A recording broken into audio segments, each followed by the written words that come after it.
तो गाइस मैं हूं आयुष और आप देख रहे हैं रेसल इंडिया। स्वागत है आपका आज की इस वीडियो में और हम बात करने वाले हैं एक बार फिर से एक बहुत इंटरेस्टिंग टॉपिक के बारे में कि क्या होने वाला है रोमन रेंस के साथ।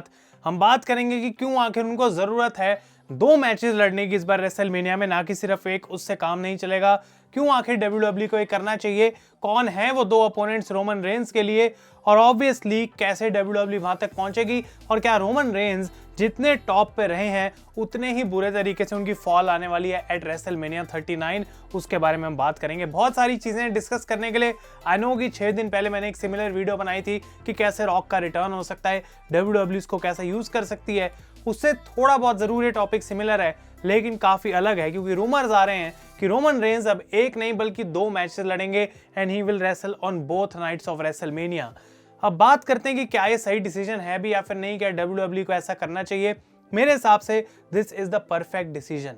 अब इसका आंसर देने से पहले कि मुझे क्यों ऐसा लगता है, मैं बात करना चाहूंगा कि इसके पीछे एक प्रॉब्लम भी है। वो प्रॉब्लम ये है कि रोमन रेंस को अगर इतना पुश करा जाएगा और उनको दोनों नाइट पे रेसलमेनिया को मेन इवेंट करना है, तो जो सबसे बड़ा खतरा रोमन रेंस के लिए है दैट इज गेटिंग इंजर्ड। और अगर वो नाइट 1 वाले मैच में इंजर्ड हो जाते हैं तो नाइट 2 वाला मैच कॉम्प्रोमाइज हो सकता है। और इतना बड़ा रिस्क क्या डब्ल्यूडब्ल्यू लेगी या फिर नहीं, वो मुझे नहीं पता। लेकिन रूमर्स ये आते हैं कि रोमन रेंस नाइट 1 पे भी और नाइट 2 पे भी अपना टाइटल डिफेंड करेंगे। अब क्यों ये कमाल की बात है अगर वो इंजरी वाली चीज हम भूल जाएं, क्योंकि Roman Reigns has been the number 1 wrestler in the world, ये बात हम जानते हैं। डब्ल्यूडब्ल्यू के अंदर ब्लड लाइन से ऊपर कोई स्टोरी लाइन नहीं चल रही है एंड आई डोंट थिंक इस पॉइंट पे कोई भी और ऐसी स्टोरी लाइन है जो रेसलमेनिया की एक नाइट को मेन इवेंट कर सकती है और वो इस स्टोरी लाइन से बेटर हो।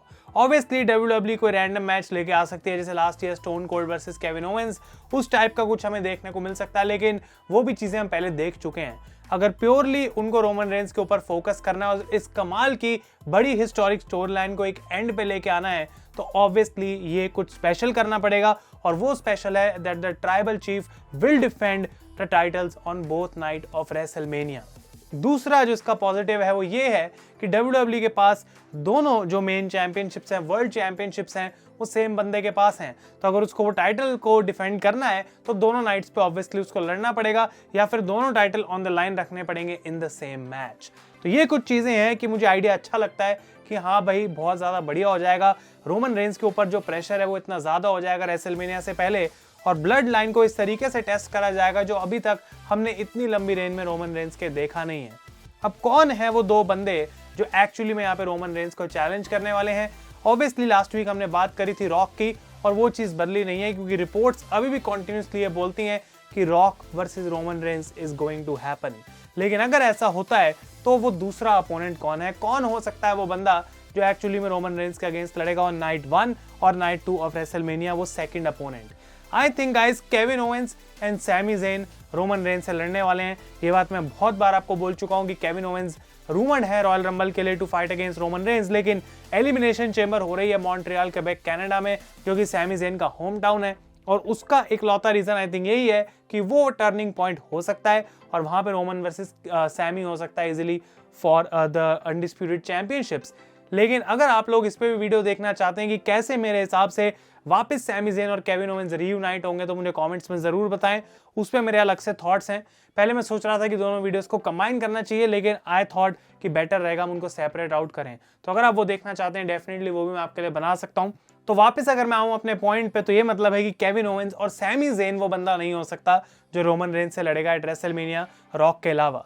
तो एक ही और ऐसा नाम है जो कि आई थिंक डब्ल्यूडब्ल्यू परफेक्टली इसके अंदर फिट कर सकती है and that is none other than Cody freaking Rhodes. क्योंकि कोडी रोड्स इंजर्ड होने से पहले कोडी रोड्स ने बार बार ये बात बोली थी कि मुझे सेथ रॉलिन्स से कोई मतलब नहीं है, क्योंकि यहाँ पे मैं वो काम करने आया हूँ जो पहले कभी कोडी ने करा नहीं था, and that is to win the undisputed championship. वो काम जो कोई नहीं कर पा रहा है वो मैं यहाँ पे करने आया हूँ, that is to dethrone Roman Reigns. अब कोडी और रोमन के बीच में जबकि कोई कन्फ्रंटेशन हमको आज तक देखने को मिली नहीं है सच, ये जो मेन फ्यूड है अभी भी पेंडिंग है फ्रॉम डब्ल्यूडब्ल्यू's एंड। अब क्यों ये कमाल की बात है उसके बारे में हम बात करेंगे कि कोडी एक अपोनेंट हो और रॉक दूसरा अपोनेंट हो। लेकिन गाइस उससे पहले हम बात करते हैं कोडी रोड्स के स्टेटस की, क्योंकि सारी चीजें उस पर डिपेंड करती हैं। ही इज इंजर्ड और उनकी पेक्टोरल मसल अभी भी हील हो रही है। तो ऐसा नहीं है कोडी हमको नेक्स्ट वीक या उससे अगले हफ्ते वापस देखने को मिल जाए। जो टाइमलाइन बताती है उनके रिटर्न की that is April 2023।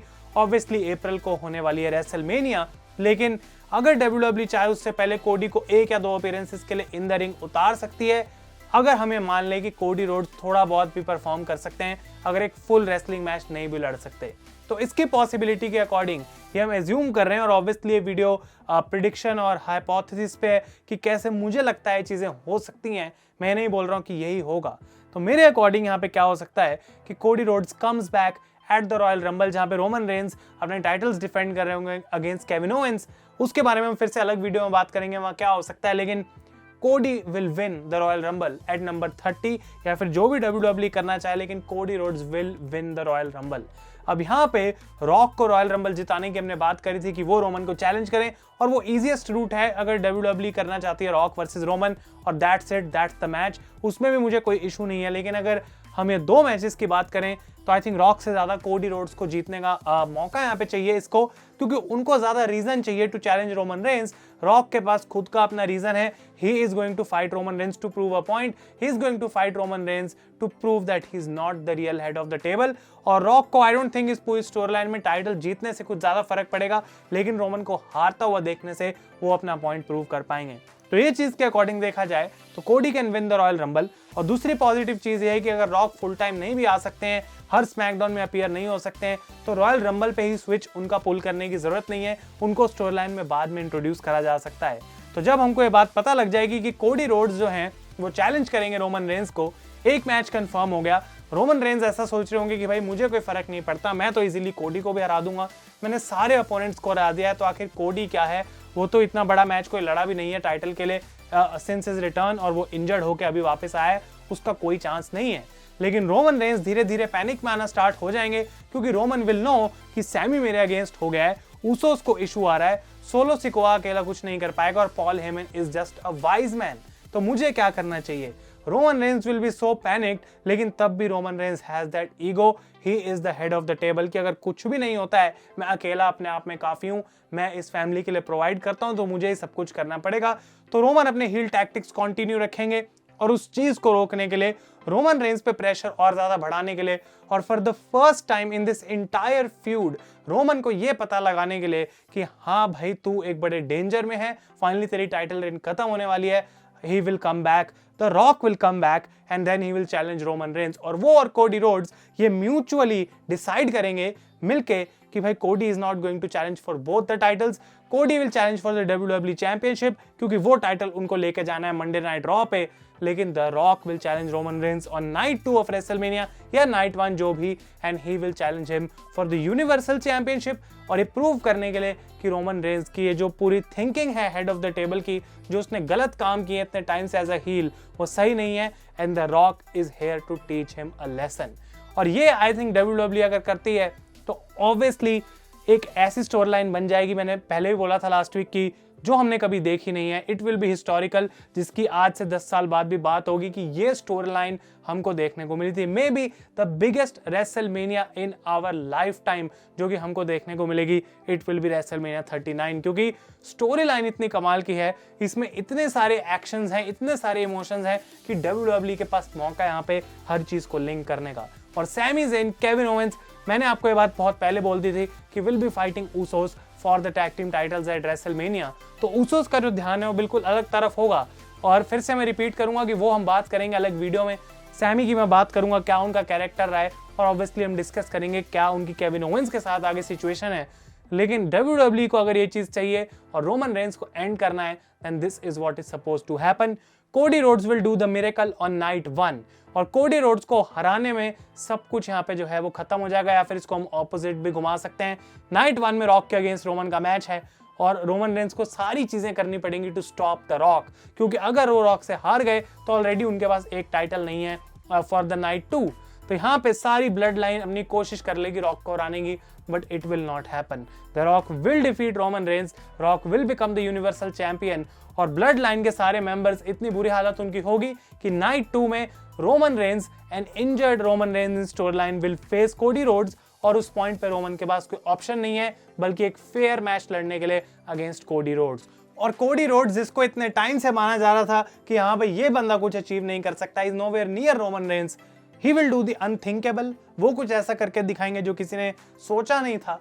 He will beat Roman Reigns और फर्स्ट टाइम इतने सालों में रेसलमेनिया में बार बार जीतने के बाद victory after victory after victory Roman Reigns will lose both nights on WrestleMania and the tribal chief game over. अगर WWE करना चाहती है this is the perfect scenario. I don't know उसके बाद क्या होगा, उसके बाद रॉक अपने टाइटल का क्या करेंगे, क्या वो छोड़ के चले जाएंगे टाइटल को वेकेट करने के लिए, क्योंकि उनको फर्क नहीं पड़ता, he just wanted to prove a point, और उसके बाद हमको एक नया चैंपियन क्राउन होता हुआ देखने को मिले।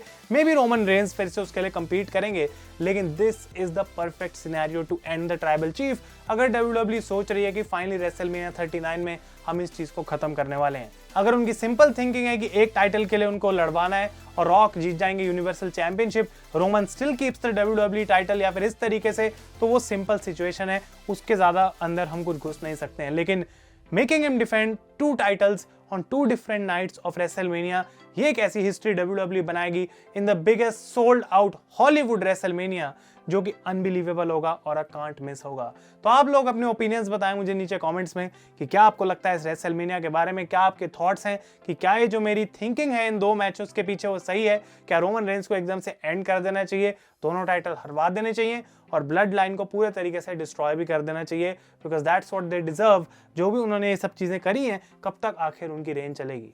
तो ये आप लोग अपने ओपिनियंस बताएं मुझे कमेंट्स में, और अगर सैमी ज़ेन केविन ओवेंस वाली वीडियो आपको चाहिए नीचे फिर से मुझे बताएं, अपना लाइक बटन जरूर दबाएं गाइस। तब तक के लिए thank you so much for watching. मैं हूं आयुष और आप देख रहे हैं रेसल इंडिया।